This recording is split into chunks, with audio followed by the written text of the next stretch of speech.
সবাই কেমন আছেন? আসসালামু আলাইকুম। আমি আজকে নিয়ে আসছি দারুণ মজার রান্নার একটি রেসিপিটি হলো দুধ চিতই।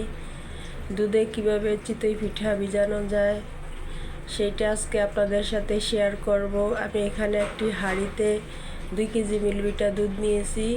এরপরে চুলাটাকে জ্বালিয়ে দিলাম। 2 কেজি মিলভিটা দুধ দিয়ে হাঁড়িটা চুলায় বসিয়ে দিয়েছি। এবার দুধটা একটু গরম হওয়ার অপেক্ষা। এবার আমি দিয়ে দিচ্ছি আধা কেজি গুড়টাকে আমি কুচি করে নেই নাই আমি দিয়ে দিয়েছি। গুড়টা একটু ভিজিয়ে নিয়েছি প্রথমত। এভাবে ভিজিয়ে নিলে কিন্তু গুড়টা গলে যাবে, কুচি করে নিতে হবে না। এবার আমি একটু আস্তে আস্তে নাড়াচাড়া দিয়ে দিব, এতেই কিন্তু গুড়টা গলে যাবে। দুধের সাথে চিতই পিঠা ভিজালে কিন্তু পানি অ্যাড করা যাবে না। পানি অ্যাড করলে কিন্তু একটুও মজা হবে না। আমি এখানে একটুও পানি অ্যাড করি নেই।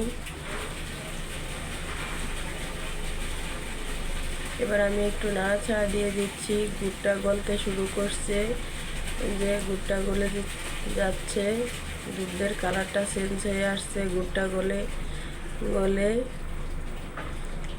এই যে গুড়টা প্রায় সবটাই গলে গেছে, আর একটু বাকি আছে। আমি নাড়াচাড়া দিয়ে দিচ্ছি। আপনারা চাইলে গুড়টাকে কুচি করেও নিতে পারেন, আর চাইলে আবার এভাবে আমার মতো আনামও দিয়ে দিতে পারেন, সমস্যা নেই। আপনারা যারা যারা আমার রান্নাগুলি দেখেন তাদেরকে জানাই অসংখ্য ধন্যবাদ। যারা দেখেন নাই তাদেরকেও জানাই অসংখ্য ধন্যবাদ। আপনারা আমার চ্যানেলটিকে সাবস্ক্রাইব করে আমার পাশে থাকবেন, আর আমার রান্নাগুলি যদি ভালো লাগে একটা লাইক দিতে ভুলবেন না। এবার আমি দিয়ে দিয়েছি এখানে নারকেল। আমি কিন্তু সম্পূর্ণ একটা নারকেলই নিয়েছি, একটা নারকেলই পুরোটা দিয়ে দিয়েছি। নারকেলটাকে দিয়ে এবার ভালো করে নাড়াচাড়া দিয়ে দিব।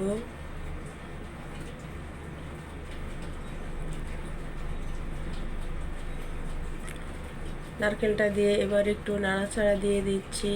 নাড়াচাড়া দেওয়ার পরে দুধটা কিন্তু বলক আসার অপেক্ষা। এরপরে আমি দিয়ে দেব পিঠাগুলি কিন্তু আমি বানাই নাই, পিঠাগুলি বাইরের থেকে কিনে নিয়ে আসছি। যে নারকেলটা দিয়ে নাড়াচাড়া দিয়ে দিয়েছি। আমি কিন্তু স্বাদ মতো একটু লবণ দিয়েছি। আপনারা যারা লবণ খেতে পছন্দ করেন লবণটা দিয়ে দেবেন, আর যারা না খেতে পছন্দ করেন না দিলেও হবে। আমরা কিন্তু লবণ দিয়েই খাই, এই জন্য লবণটা এড করে দিয়েছি। এই যে নারকেল দুধ একেবারে সুন্দরভাবে মিশে গেছে, হালকা হালকা একটু বলক দিতে শুরু করছে।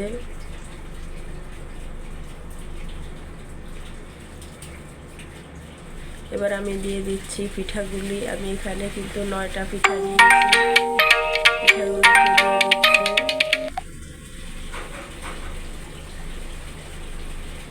এক এক করে পিঠাগুলো সব দিয়ে দিচ্ছি। পিঠাগুলো দিয়ে আমার পাতিলটা একটু ছোট হয়ে গিয়েছে, এই জন্য পিঠায় দুধ নারকেলে অনেক বেশি হয়ে গিয়েছে। এবার আমি একটু নাড়াচাড়া দিয়ে পিঠাগুলোকে ভালো করে ডুবিয়ে দিচ্ছি। পিঠাগুলো কিন্তু ভালো করে নাড়াচাড়া করা যাবে না, তাহলে পিঠাগুলো কিন্তু ভেঙে যাবে।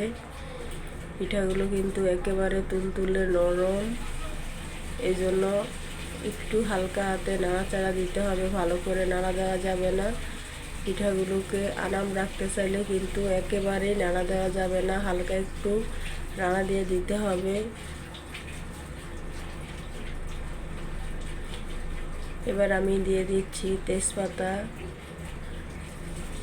লং, এলাচ, দারচিনি, এগুলো আমি কিছুই দেই নাই, কারণ এগুলা দেই না। খালি তেজপাতার গ্রানটাই অনেক সুন্দর, খেতেও কিন্তু অনেক মজা।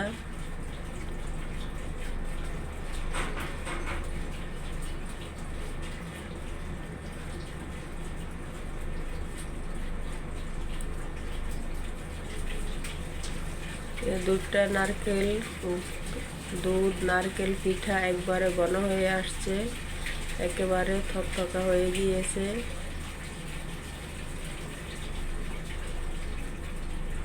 এভাবে কিন্তু পিঠা ভিজালে দুধের ভিতরে পিঠা ভিজালে সম্পূর্ণ দুধেই কিন্তু দিতে হবে, পানি অ্যাড করা যাবে না, তাহলে কিন্তু খেতে একটুও মজা হবে না।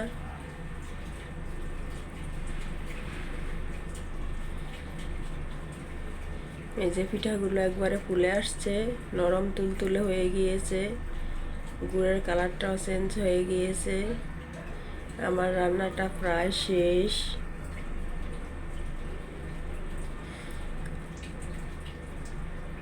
আমার রান্নাগুলি যদি আপনাদের কাছে একটুও ভালো লেগে থাকে তাহলে একটি লাইক দিবেন। আমার ভিডিওটি ছিল আজকে এই পর্যন্ত। সবাই ভালো থাকবেন, সুস্থ থাকবেন। আল্লাহ হাফেজ।